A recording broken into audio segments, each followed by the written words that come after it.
we live in such a polarized world where like people aren't even allowed to have conversations about what they disagree. It's like everybody's like on one team or the other, and I'm like, that is not cool.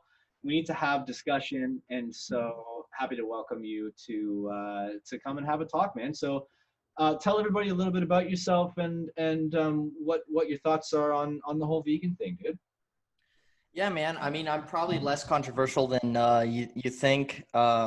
I mean, you know, my brother, he's vegan and he's been that way for a long time, and he introduced me to it. I've eaten vegan for a while before. When I was in Thailand, I didn't really eat meat for the whole time I was there. I think towards the very end,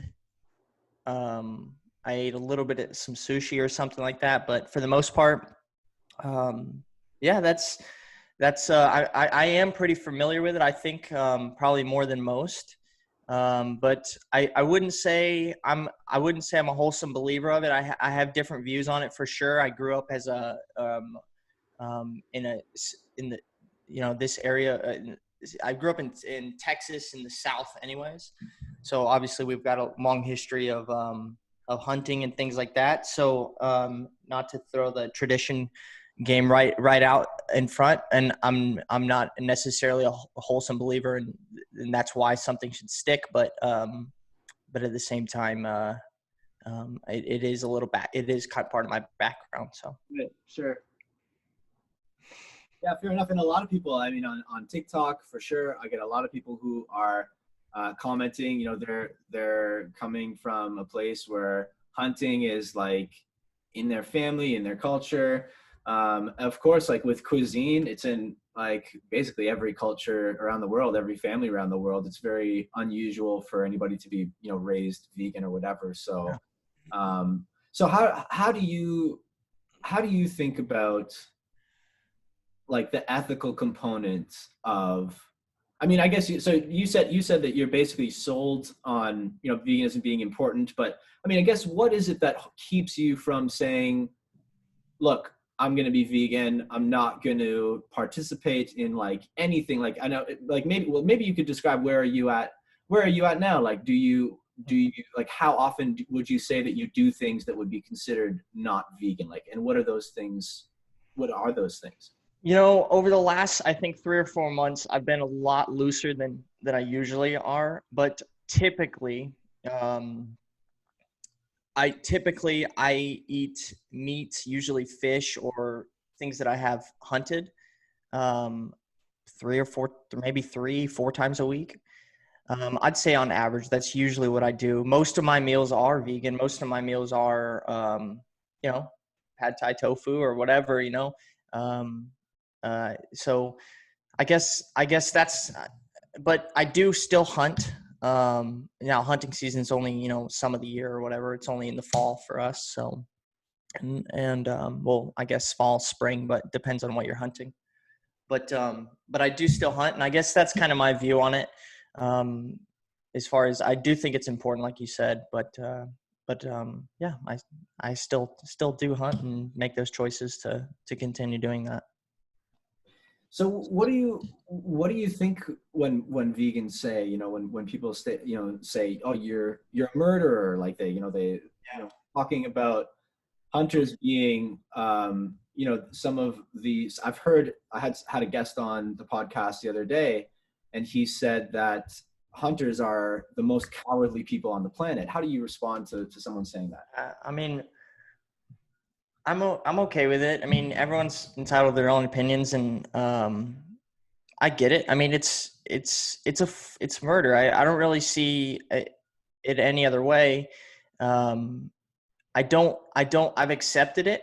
I'm not trying to. I think in a way it's necessary, and there's a lot of reasons I believe that. I guess I'm maybe controversial in that way, but I think it is necessary in a lot of ways.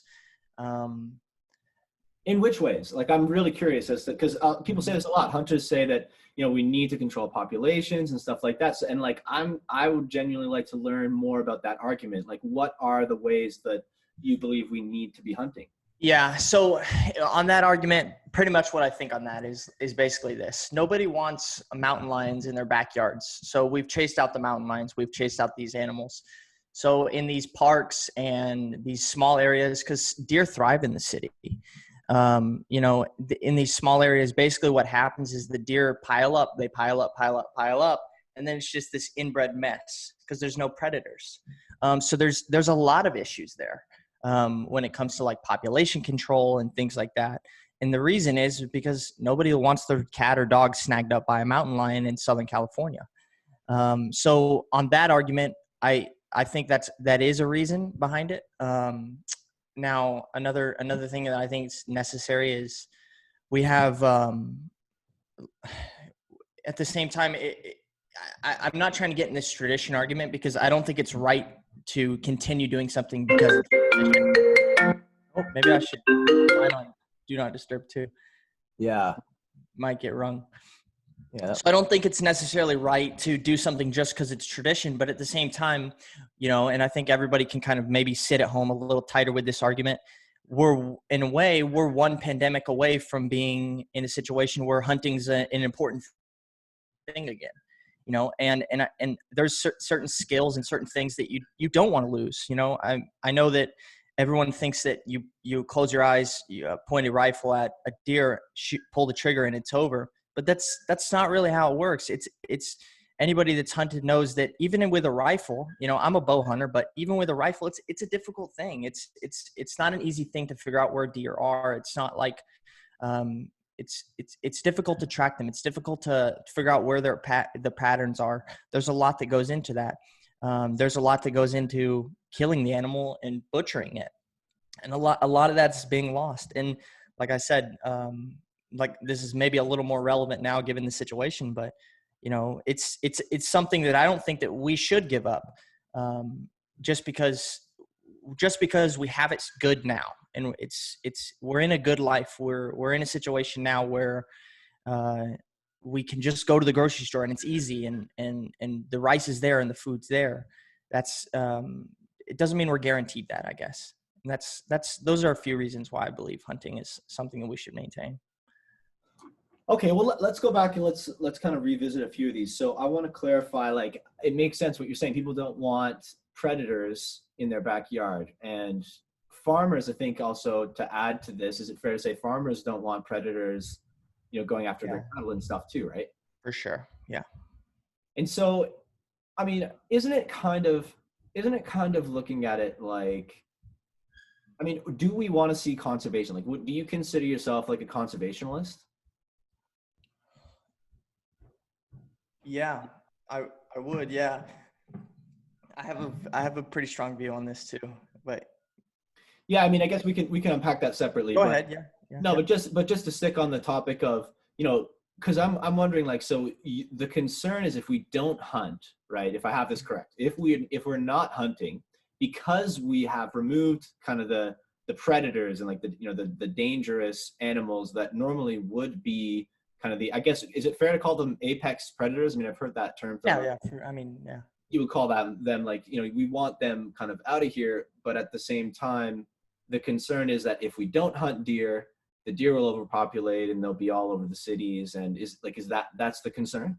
There is a concern there. Yeah, there's a lot of concern. That's one concern. When you talk about conservation too, it's like that is an issue, and we see it pretty clearly. I mean, like I live in the city, and I go mountain bike at these local trails, and there's deer everywhere, and it's like every year it's like worse and worse and worse. There's just more and more deer, and it sounds like a positive thing, but they're in this small community. They're kind of stuck in this environment, and then they're just breeding together. There's a lot of issues going on, over the course of 20 years of deer breeding.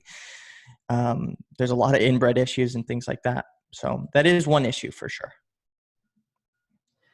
And then the other part of that was saying that when you said we're in a good situation, what exactly did you mean by that? Like, can you expand it? Like, I know you said we can go to the grocery stores and we can, So what I think that we're soft, in this world. We live in a soft world right now. It's very, very easy. you know, and it can be taken away from us very quickly. And what my point was, like in the context, was that I don't think that we should just give up hunting because give up the skills required for hunting because we have it soft. And I guess why I say that is I get it that you can say, hey, we live in this environment. You don't need to hunt. You don't really need to hunt. And whether you believe that to be true or not, there's still a lot of stuff there where you wouldn't necessarily, I don't think you'd really want to give up those skills. That was the more of the context is what I was saying. So more like a survival skill. Yeah, I'd say for sure. I mean, just a skill to be able to hunt an animal. It's not as easy as it seems, even with a gun. Guns make it a hell of a lot easier, that's for sure. But it's still not, you know, it's still not super easy. There's still a lot of skill that goes behind it.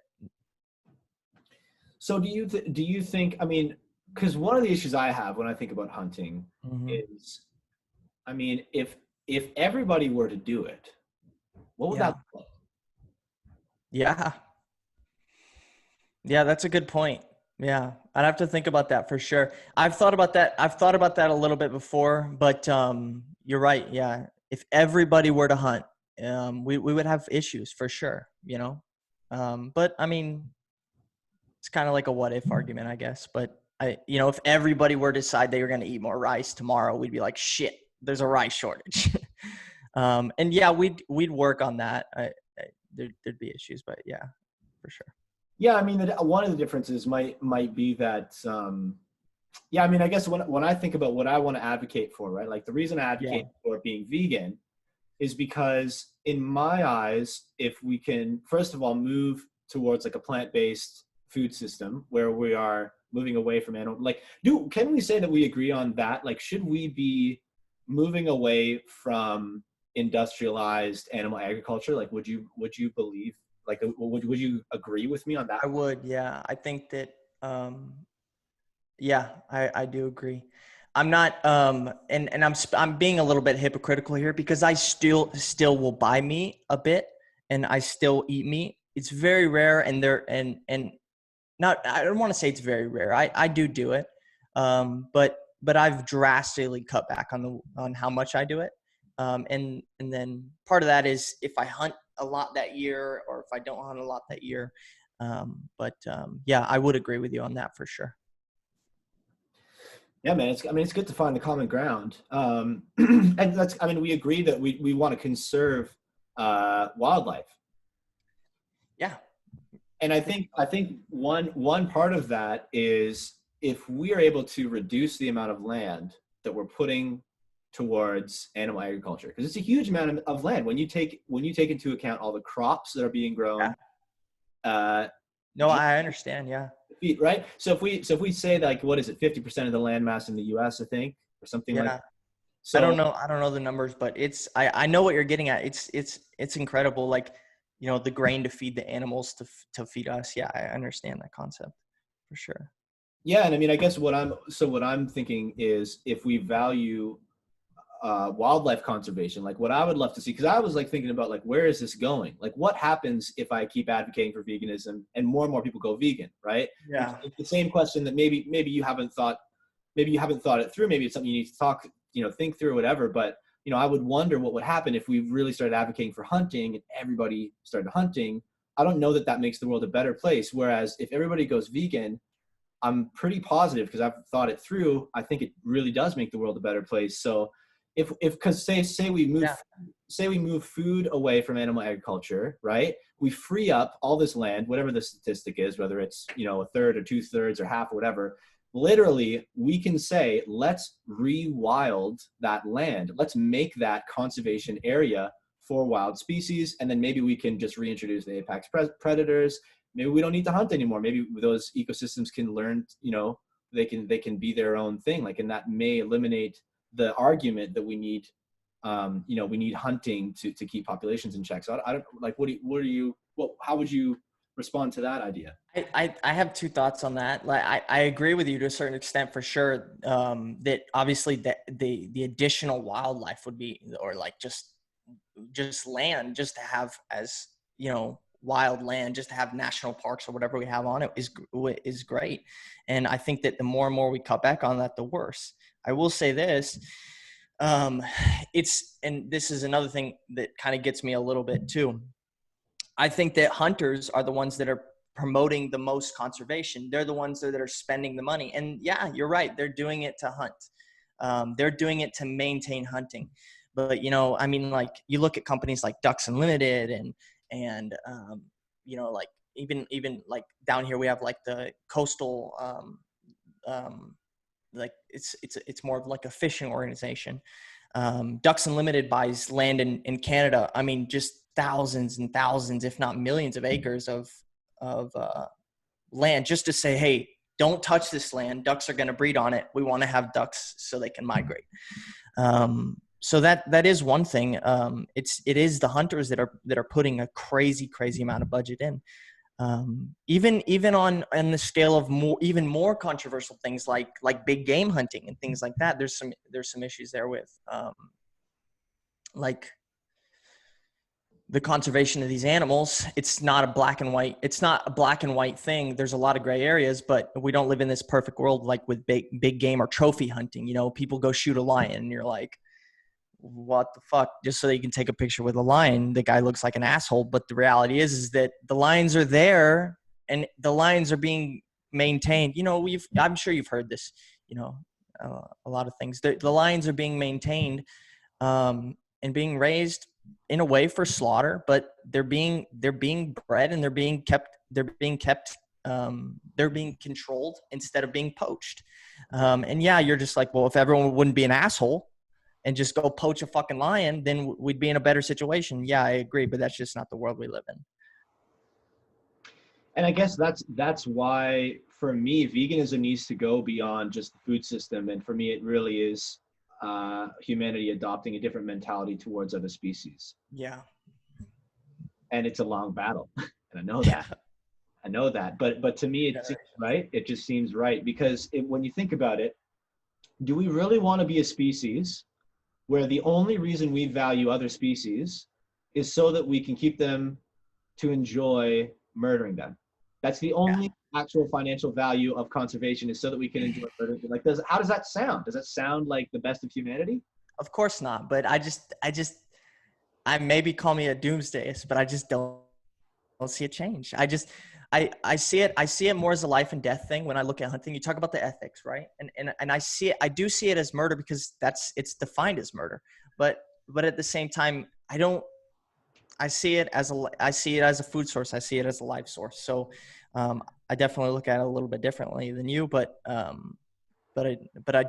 see life and death. I see cycles of life. I just kind of see that as being the way that things roll.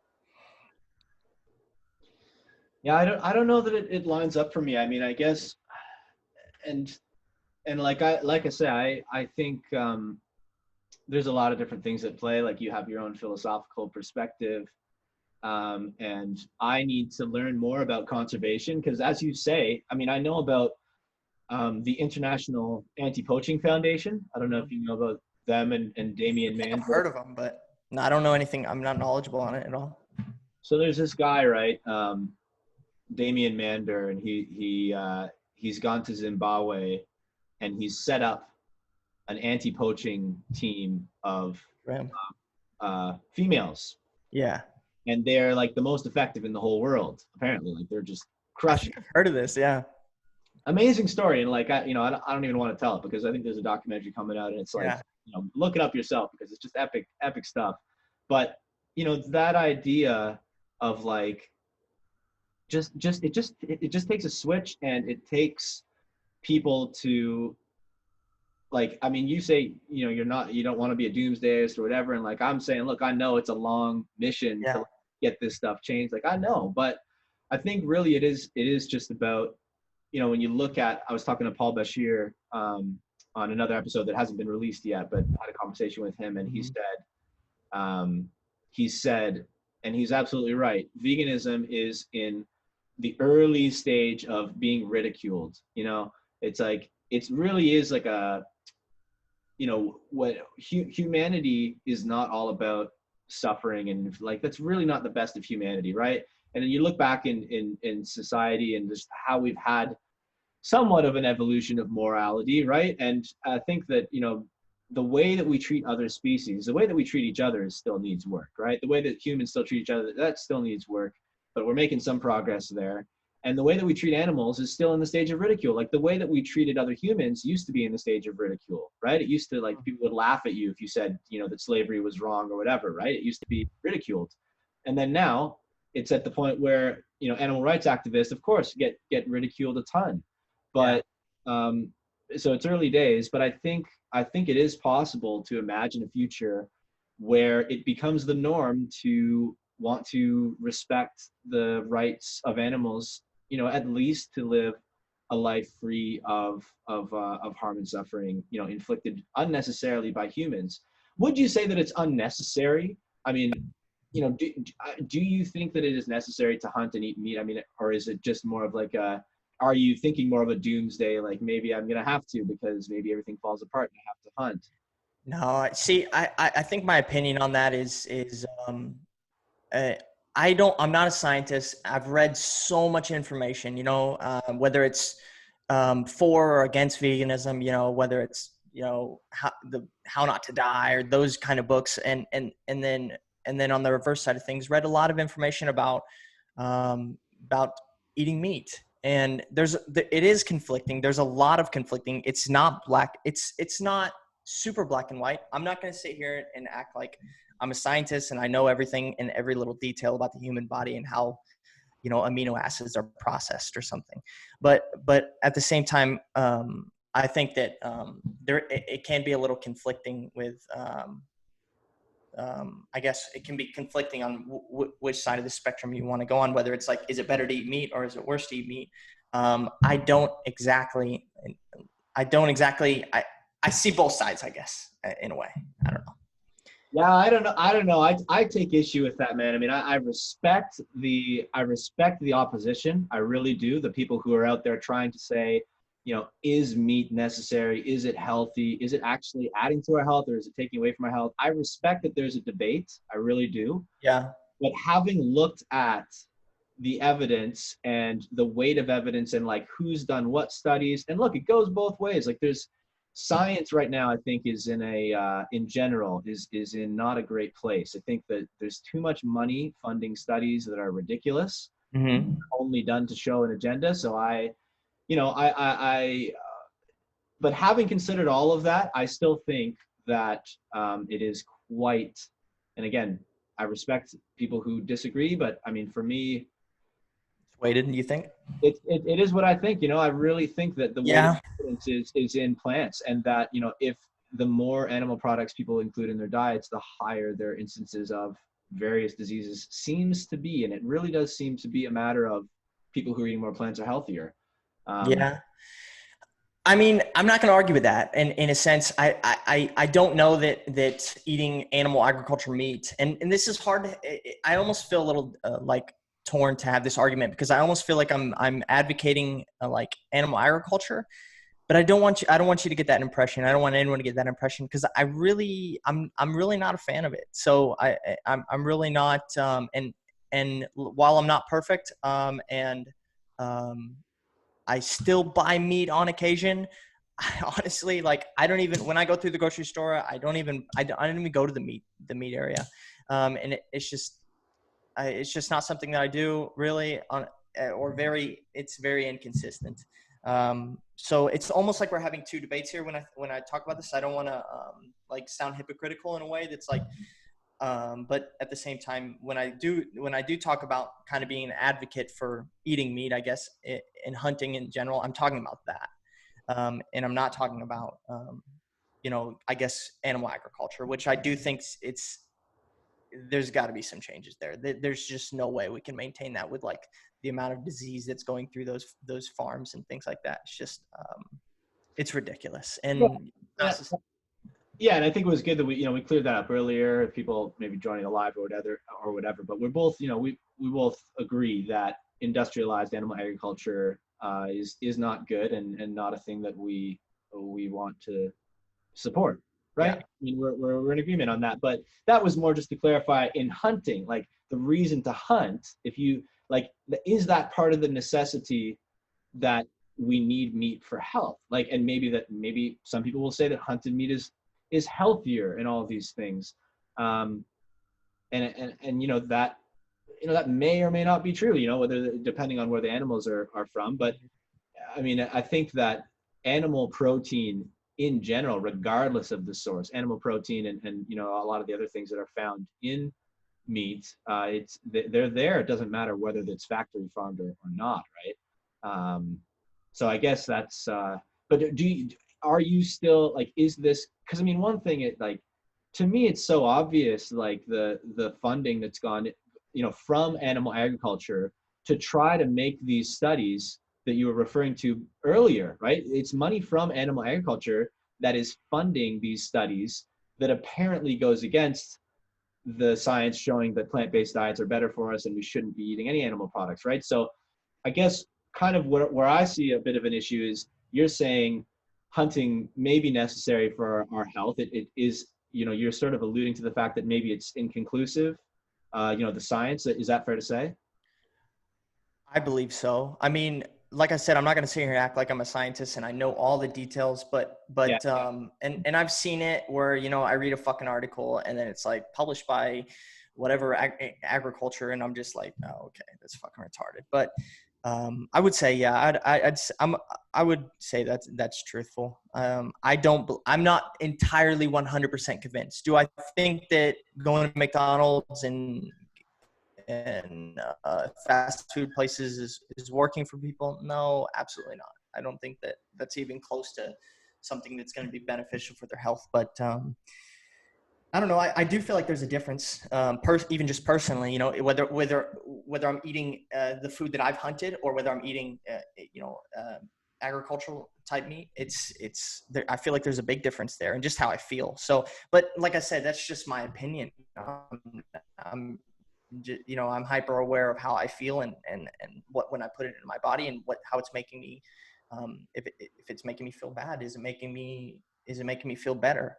And I've noticed that just on my own personal, when I eat venison that I've hunted, I don't know if this is placebo or what, you tell me, but when I eat that over, a steak I bought in the grocery store, there's a big difference there, with just how I feel. And, yeah.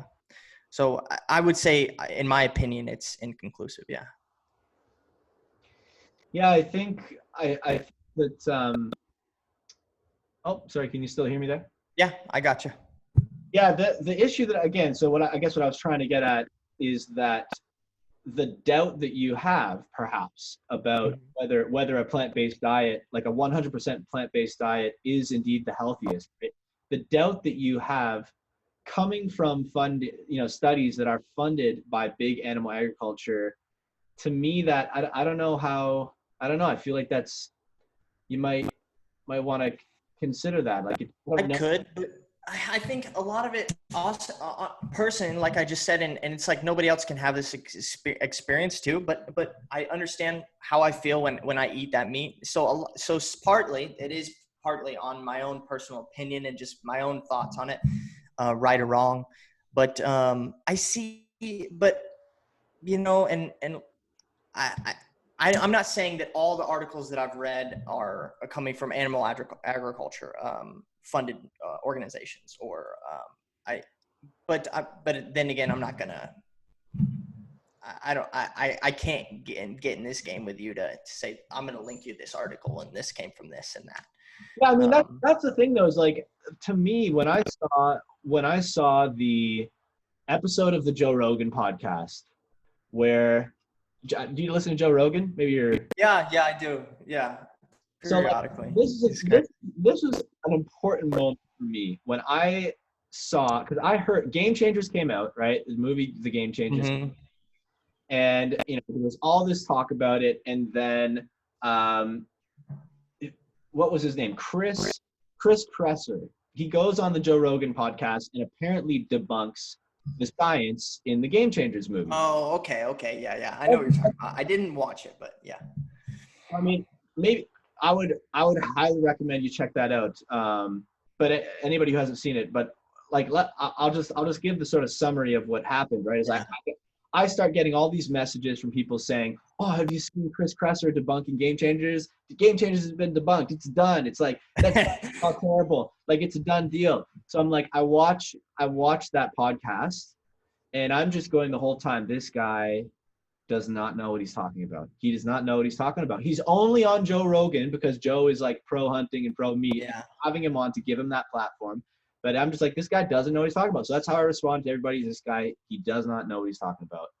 And I was waiting for the day that there would be a comeback.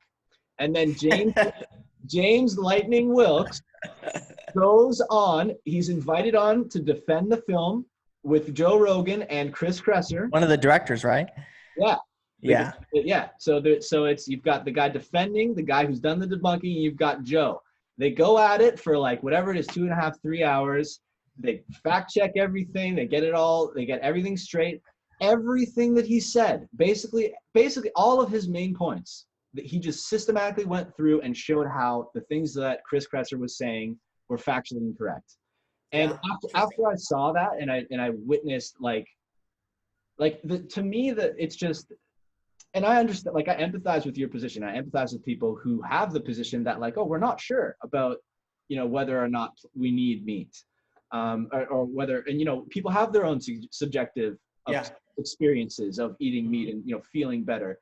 But I would propose that, there may be other reasons for, the way you feel. Like maybe it's just optimizing what you're eating, like what plants you're eating, so that you can feel that same kind of energy on a plant-based diet.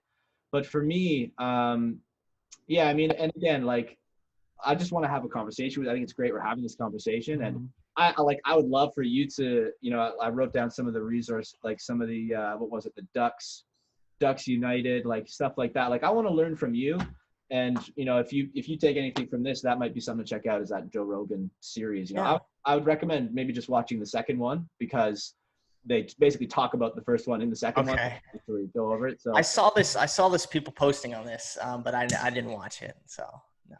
But and the funniest part, just to put a cap on it, the funniest part is I saw Joe's Instagram post the next day, and he said that he was literally considering deleting the last episode because James just completely knocked it out of the park. That's wild, yeah. But the funny thing is, the next week Joe Rogan's doing carnivore diet. And it's like, come on, Joe. Like, what's the deal, man? Yeah. Yeah, that's interesting, man. I can't believe people get away with that shit, to be honest with you. I don't understand that carnivore diet one bit, man. I mean, that confuses me. That throws me for a loop, man. When people are like, it's lowering inflammation and things like that. And I'm just like, or it's helping autoimmune diseases. And I'm just like, that just goes right over my head. When people do that shit, I'm just like, I don't understand it one bit. I don't know if it's just like yeah, you probably know way more about this. From like a scientific health perspective, yeah, like it's crazy, like that people think it's actually healthy, but that's one thing. But then, like the question I asked you earlier, that it was like, what would the future look like if everybody was a hunter, right? Yeah. When you're advocating for stuff, yeah, that's a good point. What would the world look like with everybody as a carnivore? It looked like Walking Dead. Oh, man. Yeah. I don't know. It's interesting thoughts. It's so many little debates, and so many little things, like whether you're talking about the ethics of it. I guess when we talk about that, like originally brought that up too, that stuff gets me a little bit. Like I look at it, I think obviously different than you do when it comes to like more of like, hey, this is a cycle of life. It's that process. I want to ask you a question. So the first time you went hunting, tell me about the first time you went hunting. Okay. Yeah. That's interesting. So what are you asking though?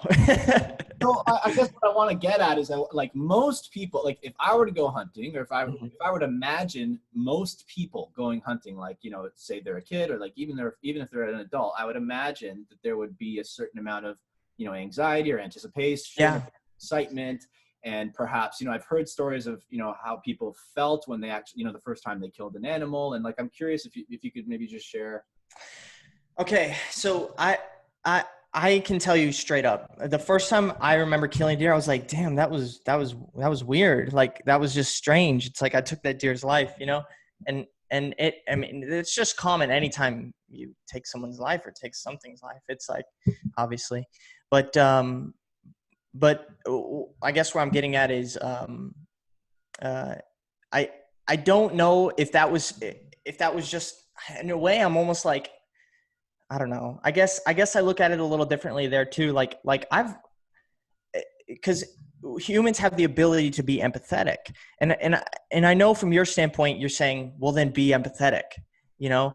But from my standpoint, I'm almost just saying, like when I bow hunt, for example, I shoot tens of thousands of arrows out of my bow every year, just over and over and over and over and over. And there's a reason that I do that. It's not because I love shooting my bow. I do enjoy it, but at the same time, I'm doing it because I want to make that 40-yard shot or 30-yard shot the right way. I've spined deers before, and it sucks. Maybe this isn't the best. I've spined a deer before and had to slit its throat. And I know that's like, you're like, what does that mean crazy? when you spine a deer? What does Yeah, that mean? like you miss him, you'll like hit their spine, or you'll gut them or something like that because you shot bad, or they ducked, or they jumped, or it's you're not guaranteed shit when you shoot an arrow at a deer. You could line everything up perfectly, and then that arrow launches and that deer hears it and they jump your string. It's not guaranteed. It's very difficult.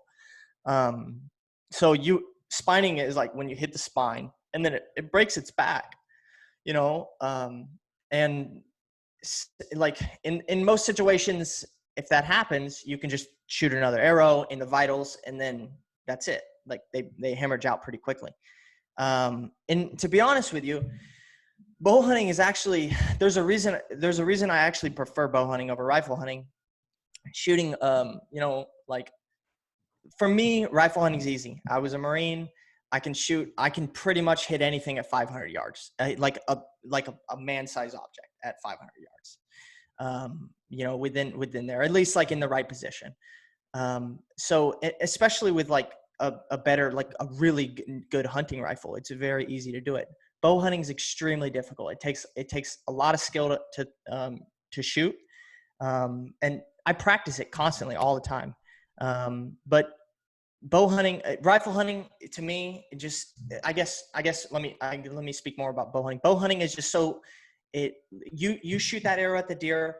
Most of the time, if you make a decent shot, it goes right through the deer like butter, just slips right through them. In one side, out the other, and the deer goes, what the hell was that? Runs 30 yards and then passes out. So it's like, it's a very, very, very quick death. I mean, very quick. And that's something that no deer in any area of the world is guaranteed in nature. We're so torn away from what really happens to those animals. They don't make it. It's not like they just go on fucking dialysis and live to 90 years old or 100 years old. They're in for a hard death no matter what, so humans have the ability to be empathetic and stuff, I guess, is kind of where I'm getting at. But yeah, that it's just you have the ability to be empathetic in those ways, whereas I get where you're coming from, where you're saying just don't do it. But where I'm coming from is I do believe it's necessary in a lot of ways. And like I said, I've spined deers before and had to slit their throat and been in a situation where I'm like, hey, if you're going to eat meat, you need to understand that this is how it is. Like this isn't go to the grocery store and pick up meat. And hunting brought that to life for me, like to where I 100% understood what I was doing and what the, I guess, like the seriousness, the depth of what was actually happening. Whereas I didn't experience that at any point in my life until I hunted. I just went to the grocery store and, you know, ate the steak, and that was it. So that was different for sure. So I will say, I understand how, yeah, you know, connecting yourself with the process, it's, you know, it's enlightening in a certain way. But I mean, as I'm hearing you speak, it sounds like maybe like, I don't know, is this fair to say that you struggle with the ethics of it? I understand the seriousness of it. I don't know if I struggle with the ethics of it, and this is why. Because maybe I do a little bit. I'm not gonna. I guess I don't want to discredit that because I understand the seriousness of it, and it kills me when I shoot a deer in the gut and it runs away. Like I've done it before. It's very easy to do. I've shot a deer in the shoulder before. I think like a season or two ago, I shot a deer, hit him in the shoulder, and he bled a lot, and I trailed him for miles, never found him. I looked for days. I mean, I had to have walked 50 miles in the course of like a 3-day period, looking for this deer. So why risk that? Like, is it really worth it? Is it really worth it? Well, that's kind of goes back on, there's two things I think. The first thing is I get where you're coming, and the way I look at it is more of like we're in a soft world, and it's like we're just because you have the ability to just pick up bananas and eat bananas and live off those. I guess maybe I'm kind of like I'm not really willing to just be as soft as the world is, and that's why I do so many things in my life, and that's why I challenge myself in athletically in different ways and all kinds of stuff. And then go ahead. If we just replace the word soft, right, with peaceful? What if we just replace? Yeah, I guess, but just because we live in a peaceful world now doesn't mean that it's always going to be like that. It doesn't. I guess. I guess I am a little bit nervous to be that. I understand the world for how it is. I think I have a pretty good perception of how the world works, and I don't really think that. I think that we do. Like we're super downplayed. Most people don't understand that what happens to those animals when they get to age 7 is, you know, and I'm speaking more of like whitetail in general, is that the coyotes hamstring it and eat it from the asshole up until it's dead, until it passes out from pain or dies from hemorrhaging. And people don't understand that it turns 7 years old and, you know, it slips and hurts its leg, and it can't run away from any predators or anything, and basically just dies from starvation or dies from all kinds of other reasons because it's not mobile. There's no peaceful ending for those animals. There's no peaceful ending. It's not the way it is that people think it is with human beings. But by that logic, I mean, isn't that logic just saying like, you know, we don't know what's going to happen to each deer. Like when you're out there hunting a deer, you don't know what the future holds for that deer. But what you do pretty know, clear. I mean, no, not really. I mean, like, look, that deer could be off to go and, you know, like enjoy the rest of the day with, you know, mom or dad, or eating some berries, and you're going and saying, I'm going to go hunt because of these reasons. You know, it's a skill that you've honed. You know, you must enjoy the process, but, you know, I think it's necessary to a certain extent. You know, you have the reason that you want to maintain this skill, you know, and not sort of rely on grocery stores per se, but to actually feel like you're in control with your food. I mean, I understand. I think some of the reasons why you might want to hunt, but I just struggle with like at the moment when it comes time to release that arrow, you know, is there nothing in your mind that goes, you know, is this really, like, do I really need to do this? Like, is this really? Yeah. Like, I'm not going to lie to you. There is something. I think about that. I think about it. Is this necessary? You know, especially when I make a bad shot or something like that. And I'm just like I make a bad shot on an animal and I have to hunt it or track it and things like that. And it's just like, fuck, like it's frustrating. But I mean, and I guess this is another kind of a mindset that I have on it. And when it's talking, I guess we're on the more of the ethics side of things now. And I guess where it starts is like, I guess where does it stop? Like you, in a way, I see veganism, and this is kind of one thing that I have a lot of difficulty wrapping my head around. So you eat, or so you eat completely plants, but then you may eat. It's like, where do you draw the line? You know, do I cut back and only eat fish? You know, do I cut back and only eat, like, can I eat rice?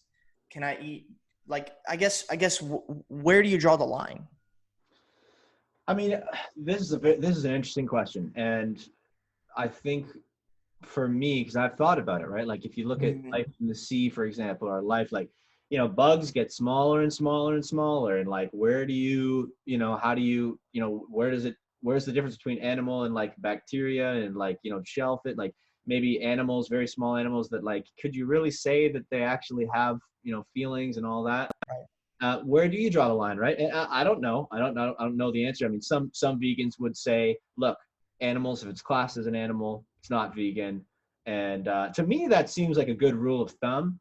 I think definitely, you know, the fact that, you know, with a deer, with a fish, like you can see.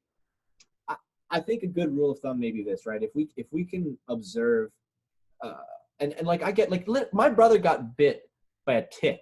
Okay, he found a tick in him, and my family has only been like thinking about, you know, veganism and like plant-based and all that stuff like for the past few years, and like, you know, but we were literally like concerned for the tick, like, you know, should we like take care of the tick? And I'm like thinking in my head, I'm like, wait, how much of an experience is a tick having? You're like, I'm vegan, but like a tick. But I'm like I don't really know. Like I don't know the answer to that question. But I would say with deer, with fish, you know, with even bees, you know, small insects and things like that. Like I'd if I go to kill, if I go to kill another animal, I do get a sense of like, ooh, it doesn't feel right. And so I stopped doing it. Like that's why I went vegan, because it's just like, man, there is something in humans, there is compassion in humans. I think it's a good thing. Yeah.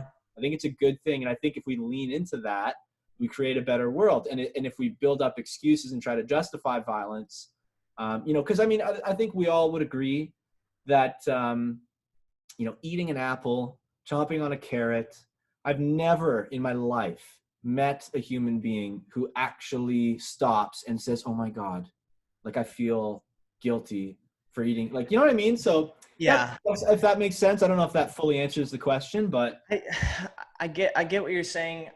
I think that because we can feel compassion towards those animals, but then again, I kind of go back on it, and I feel like we're out of place in nature, and that's what makes us so out of touch with how, like, I guess, like, soft it is. I mean, it's like I can remember being a kid and kind so of just, okay, sorry. Why not, if we're out of place with nature, right? Why not make it more about like wild foraging, for example? Like, why does it have to be about killing animals per se? well, I'm saying, like, you basically said we're talking about where you draw the line, and I'm saying, like, you're saying people feel like they feel negative, they feel bad when they go and go harm an animal.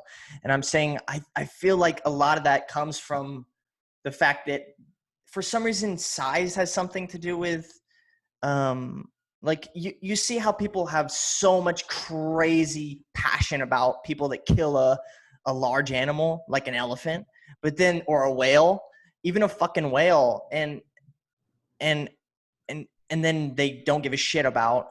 And this is kind of where I get really, really, like, gray areas there. And, like, in my mind, I don't work right. Like, every vegans are running around, and I'm not trying to, like, take any hits, but vegans are running around eating rice and eating wheat and things like that. Well, there's a lot of killing that goes on there too.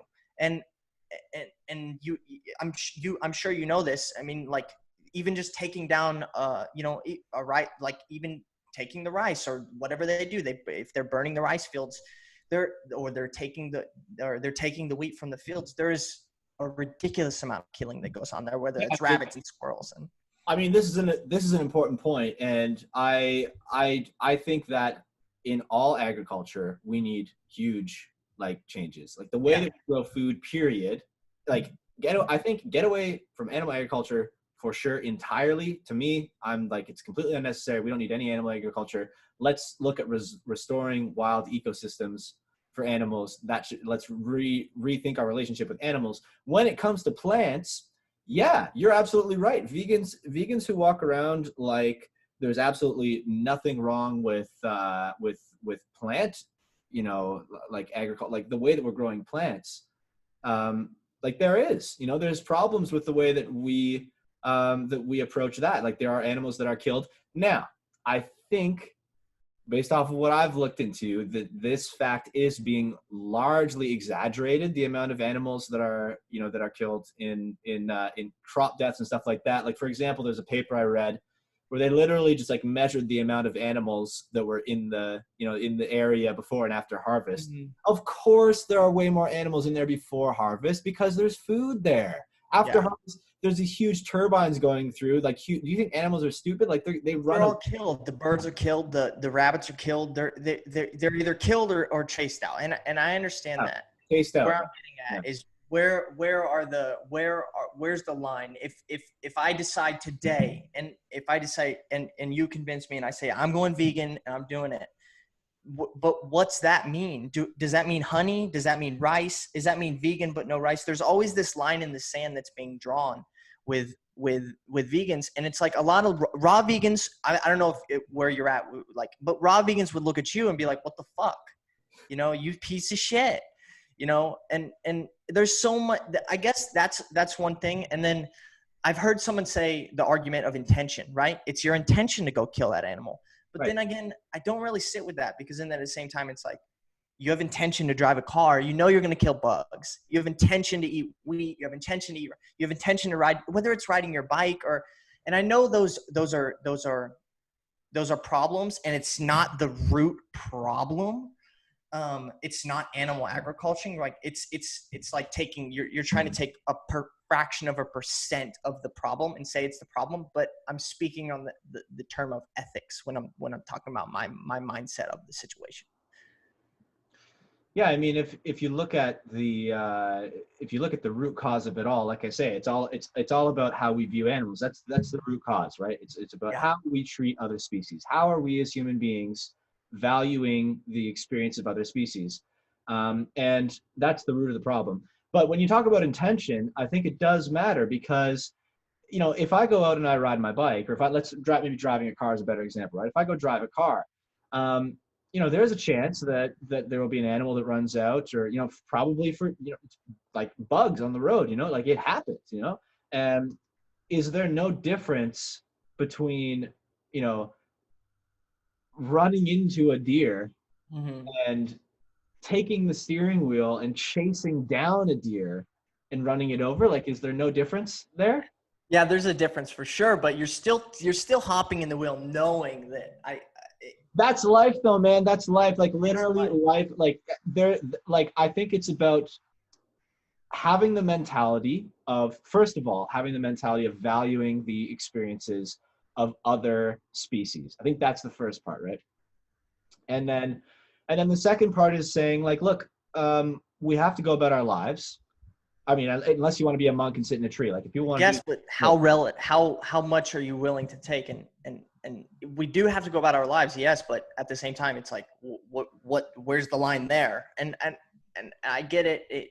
There's a lot more intention of saying killing an animal, but in a sense, I could say that maybe that intention is better. I'm harvesting that deer to take it and use it as a food source. So in a way, it's kind of like, maybe that's not, I guess maybe that's better than driving a car and killing a deer. And in a sense. Yeah, but again, isn't it, I guess the whole thing, it is an important thing, right? Like necessity, right? Like, look, if we were literally dying, like if humans were literally like, okay, you stop eating meat and like, you're going to die. Like if that was true, okay, I see the necessity, but I don't know, with all of the, with all of the science, I mean, like just literally like all the people who are doing so well, like what has been your experience like being like, do you find that you run into like if when you've like how long have you been like how long have you spent saying, look, I'm not gonna eat animal products, and how have you felt? Like what's been your experience? Like have you like how much of experience have you had on like a plant-based diet? Mm-hmm. I think that if this is my personal opinion. Sure, yeah. Ignoring the specific scientific arguments, because I'm not going to sit here and act like I'm a scientist, but my personal experience is, I think when I was 21, or I might have been, maybe I was 22, 23, I stopped drinking. I stopped drinking dairy. I used to have bad acne, and I stopped drinking dairy. And I was 23, and I was like, what the hell? And it was because of my brother. And I stopped drinking dairy. And I remember feeling better digestively. I remember acne was less. It didn't entirely go away. And then as I went back to dairy, my face would break out.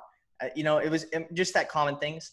So there was a lot of benefits to it. And it's been, when we talk about the nutritional side of things, it's been a positive journey for me. I will say, and I'm not going to argue with you. This could be because maybe I just wasn't eating the right things. Maybe I wasn't eating enough of the right things. I was eating too much of the bad things, or there's so much to it. But I will say that when I did eat vegan, and then I went back to like eating eggs and fish again, I did feel more like calorically dense. Like I felt like a little more sustained. Whereas when I was eating vegan, and I don't know if this is just my body didn't have time to adapt to it. I know there's going to be some curve there. But at the same time, I did notice a difference immediately when I just felt a little more calorically dense, I guess. When I started eating, I think I would eat salmon and I would eat eggs pretty much. Just pretty much all I would eat.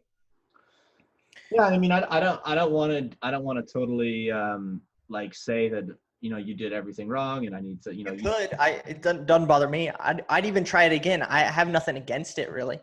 I think the more important point to focus on really is like, keeping it in the context of necessity, because like, I think it's a very important thing. And like, there are people out there who I sympathize with, I have empathy for, who try to go vegan.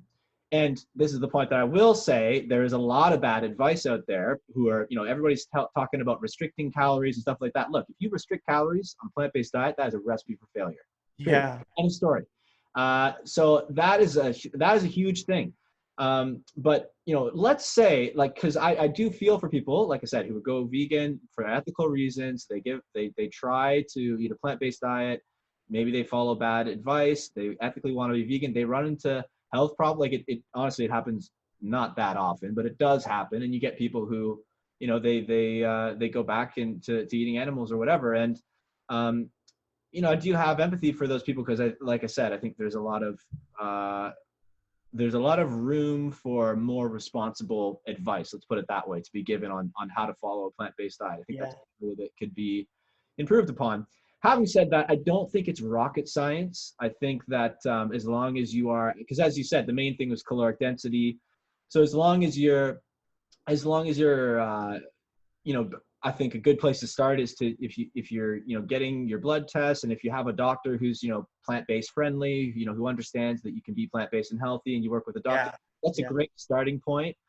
And then from there to, make sure you're getting enough calories, but then, tweak stuff, man. Like if you don't feel full, maybe eat denser food, eat, like throw a few more nuts in, or throw, you know what I mean? Like you can switch it up in so many different ways and just, That's true. optimize for yourself. Cause I don't think that everybody's necessarily exactly the same either. So, yeah, I guess that's what, I would, the main thing for you that I would say,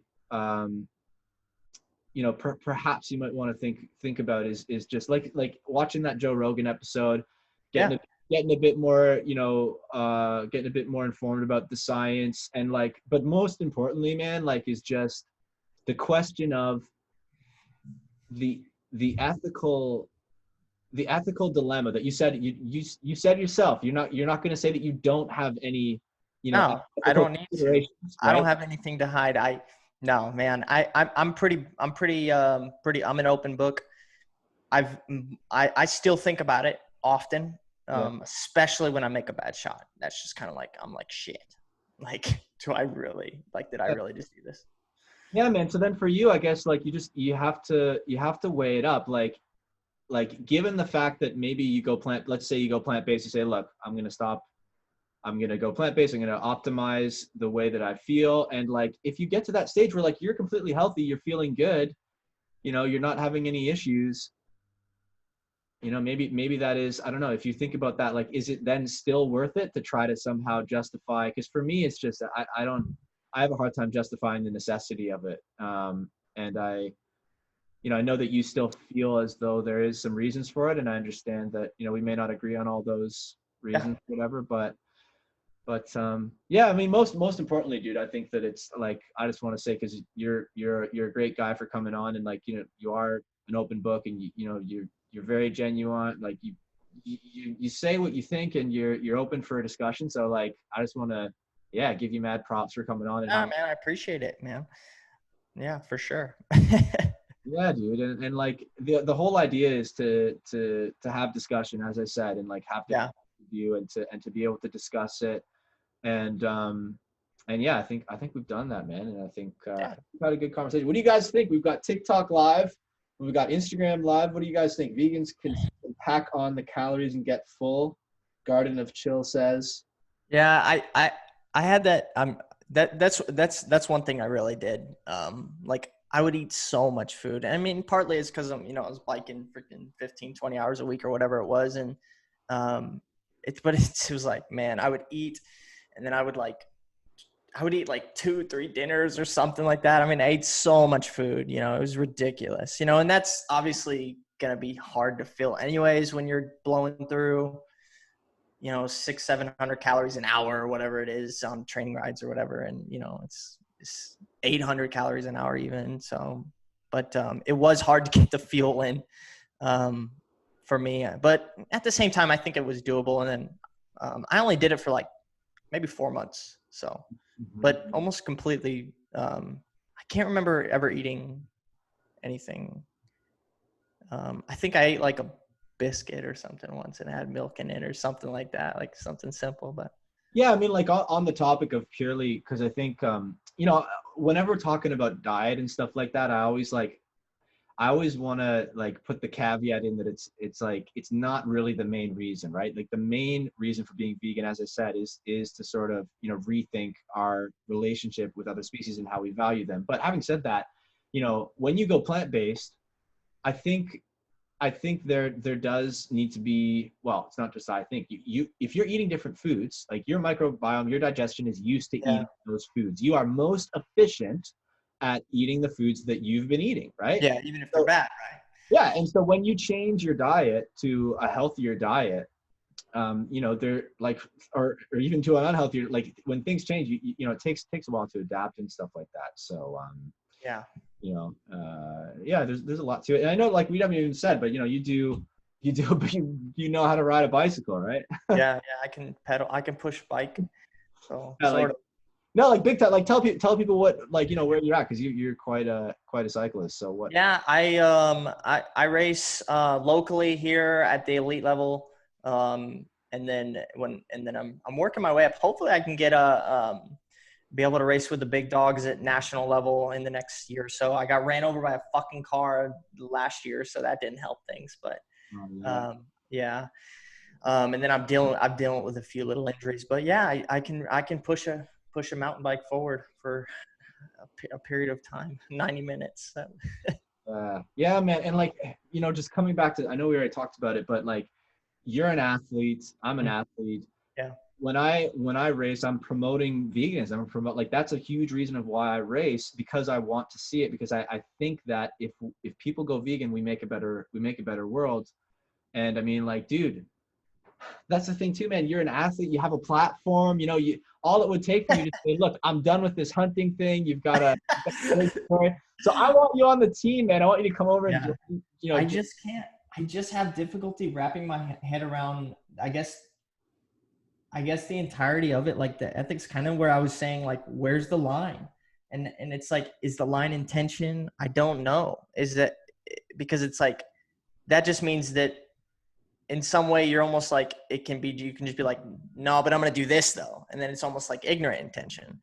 And I'm not taking a stab at anybody, but go ahead. Yeah. No, I mean, I think it's the kind of thing where, like, a lot of people think they can convince, like, I don't want this conversation to be me trying to convince you to be vegan. Like, I know it's kind of No, it doesn't bother me at all, man. I literally do want it to be Have you talked to my brother? You've talked to him, right? Yeah, you know him. Come on.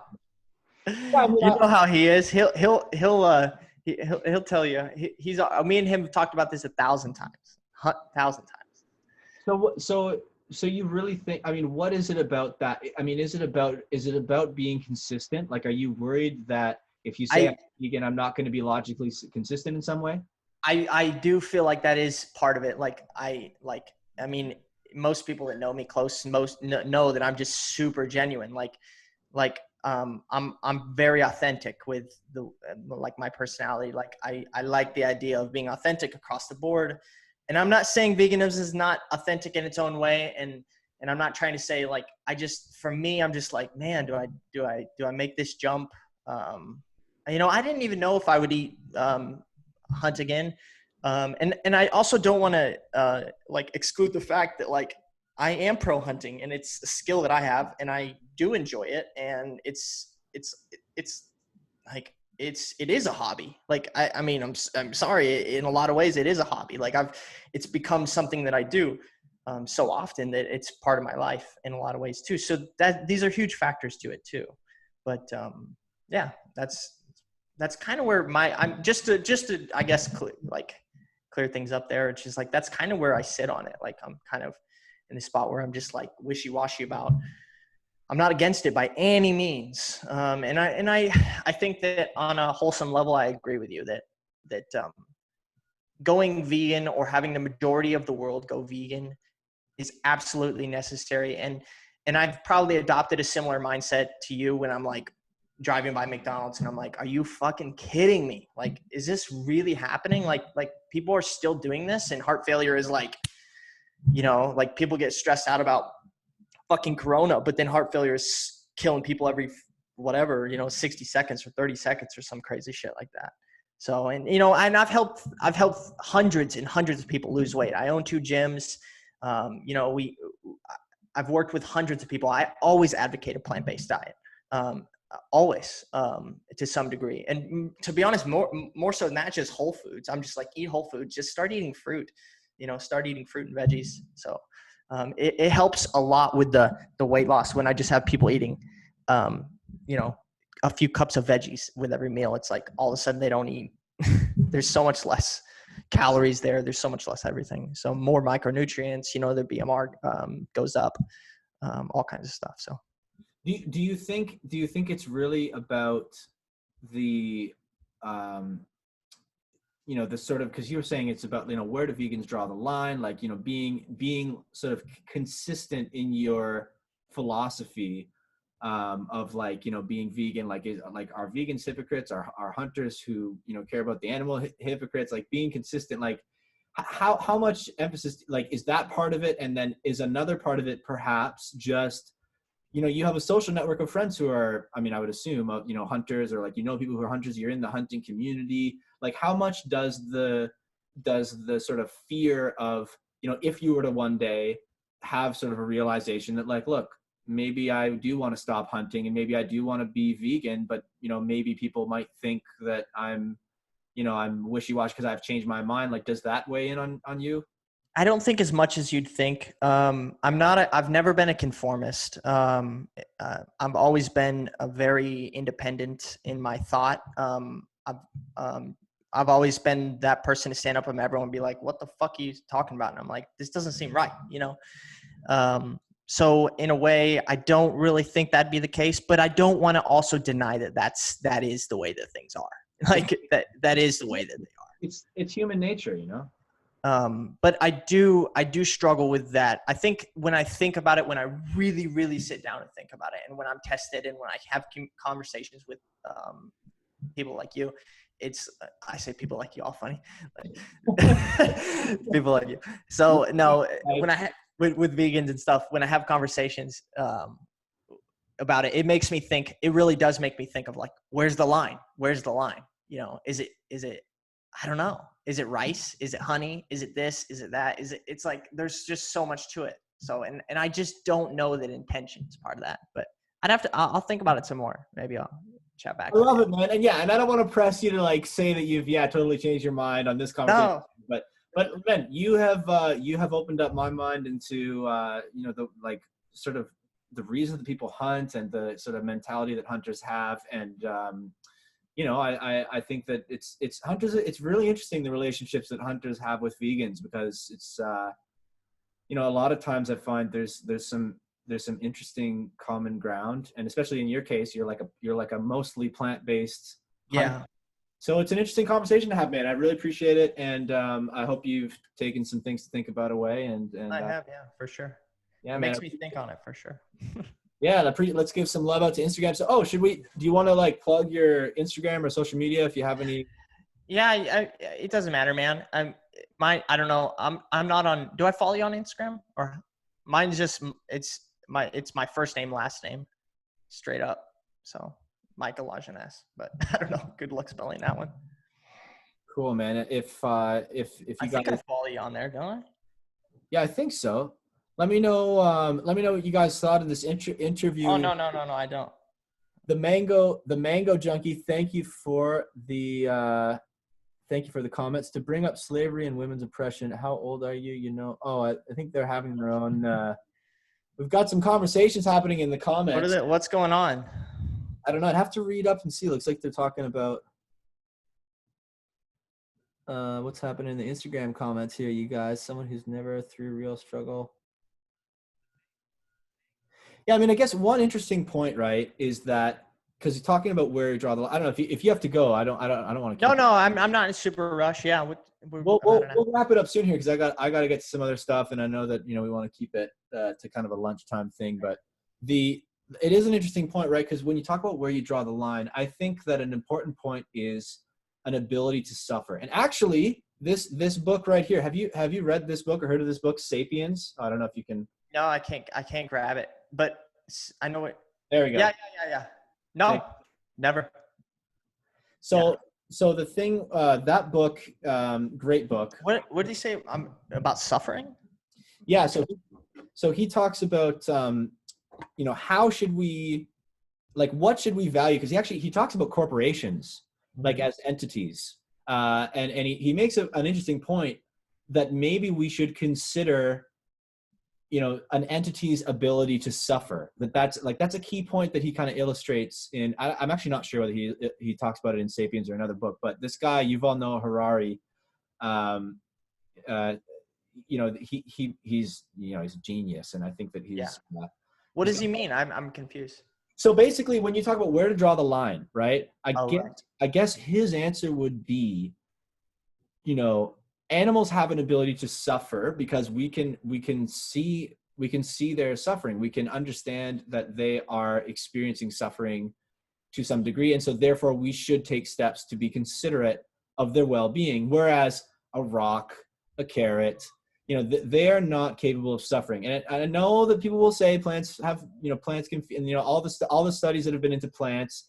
But the fact of the matter is, there is a very clear difference in the neural, the central nervous systems, the ability, there really is a scientific jump to be made from, plants to. Well, if that was his reasoning, then this guy better not eat rice. He better not eat wheat.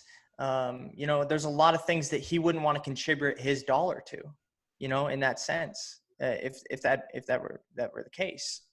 Well, that is in a sense, is that not kind of a logical fallacy to say that, because these other things aren't perfect, and like I said, they are in need of reform. The way that we grow food. Just to say that, if you're gonna say I'm gonna stop paying for these sentient beings to be killed on my behalf, even though I know they suffer, that's a different thing from saying I'm going to buy rice, which although there are, processes or like avocados or whatever, there may be animals harmed in that process. Because literally, if you take that to the extreme, you can't do anything. Like you literally, like I say, you have to be a monk in a tree. So the line is like, what are you advocating for being done? When I buy rice, I'm saying I want rice. I'm not saying I want animals to be, killed for the rice. I'm saying I want rice. When I say I want bacon, I'm literally like, unless it's plant-based bacon, of course, the only way that you get bacon is you have to kill, this is the only way it happens. Right. So there's a difference. Yeah, it's indirect, but yeah. It would be indirectly, but obviously very indirectly. Yeah, but you could. The difference between buying bread and buying bacon is it's indirect violence, I guess, as you could argue. But that's the thing. I guess that may be, if I could accuse you of making perhaps a logical fallacy, it might be direct violence. An appeal to futility. Isn't that really kind of what you're making? Like you're basically saying, why do anything if no matter what you're going to be causing harm?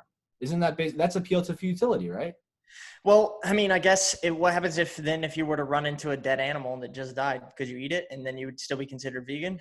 I mean, as long as you're not a director of the violence, I guess, as long as it was your harm, because you eat eggs at that point.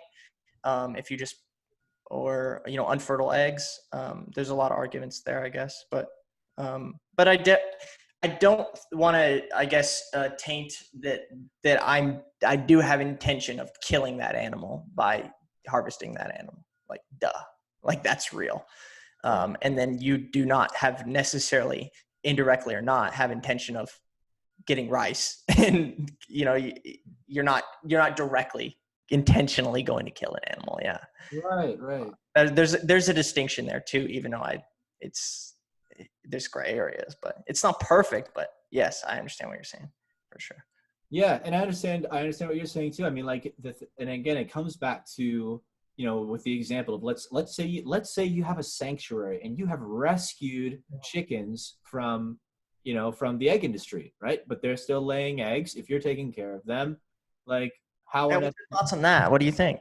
Well, yeah, we bring it up a lot, and I think it comes back again. It comes back to, I view animals as a vegan. This is what I believe it means to be a vegan, and this is my own definition. But I think other people would agree, but I view animals as being here with us rather than being here for us. And it's just that fundamental shift of viewing animals as being here with us rather than them being here for us to use and exploit in ways that we deem necessary. So it's just that shift in mentality, right? So based on that shift in mentality, if there's chickens that are laying eggs, and by the way, apparently from what I've heard, I'm not an expert, but I've heard that they will oftentimes eat their own eggs. Yeah. The fact that they are bred to, like, they've been domesticated and they've been made to have eggs so often means that they're often nutritionally deficient. And what they actually eat their own eggs to make up for those nutrients. So that's why it's like, just leave them be. I don't need to eat those eggs. Yeah. That's why I would. Yeah. Interesting, actually. The term vegan becomes so like, what does vegan mean? It means don't eat this, don't eat that. But it's almost like you look at it a little differently. You're like, being vegan to you, I've never really like talked to someone with that. Like, maybe I'm just haven't really, but it is different. Like, it's more of just like a different approach to saying, like, this is more of like the mindset that I'm coming at, instead of like, hey, don't eat this food. If you eat honey, you're not a vegan. So, you can't say that. So. Yeah. And and I know what you mean. There's a lot of people who, when they talk about veganism, it is like a list of things. And it's like, these are the things that vegans don't do. And like, it's not really about that. It's more like, why don't we do those things? Like, it's really, the reason behind not having honey or not having, backyard eggs and stuff. So. Yeah. Interesting. Yeah. Man, this has been a good chat, man. Let's, I mean, if you're interested, we could do a follow-up, man. Let's, if you're interested, I don't know if you want to come back, and if there's anything after this that you think maybe we need to discuss more. This has been good, man. I've enjoyed talking with you. For sure. Yeah, it's been good, man. Likewise. It's always interesting to chat about it, for sure. Yeah, definitely. I appreciate your time today, man. Take take care and keep in touch, bro. Yeah, keep riding your bike, man. Yeah, we should go for a ride if we're in the same area at some point, or maybe on Zwift. Are you Zwift? Yeah. I don't Zwift, man. I'm like I don't know. I do like the whole like Eddie Merckx thing, I guess, or something. I just like to just sit there and just do my thing. But I think I'm gonna get on it. It's too big now. There's so much. It's crazy. So it is crazy. Man. There's like 10,000 people in Watopia at any given time, pretty much. Really? Golly, that's wild, man. I remember looking at it back in the day when it first came out, and there'd be like, just less than 100 people, like less than that, really. Like, there's like people, yeah. Back in the day when I first saw it in the bike shops. My old man's been riding it. He rides too, and he's been riding on it forever. So, yeah. Are you back? Are you in Thailand? Or well, obviously not. You're probably back home now, huh? Yeah. I'm in near Toronto now, and my dad too has been on Zwift. He's like a huge fan. Yeah. He loves it. Well, cool. I might do Thailand like August or so. So maybe we can link up and kind of. Yeah, man. Like we'll see what happens with the whole like coronavirus and all that. But yeah, I'll be back at Thailand. Probably not August. Maybe like winter. But yeah, we'll see. Who knows? Maybe might be sooner. So yeah. Awesome. Cool, man. Thanks for having me. I appreciate you. Thank you. I appreciate it too, man. Have a good one.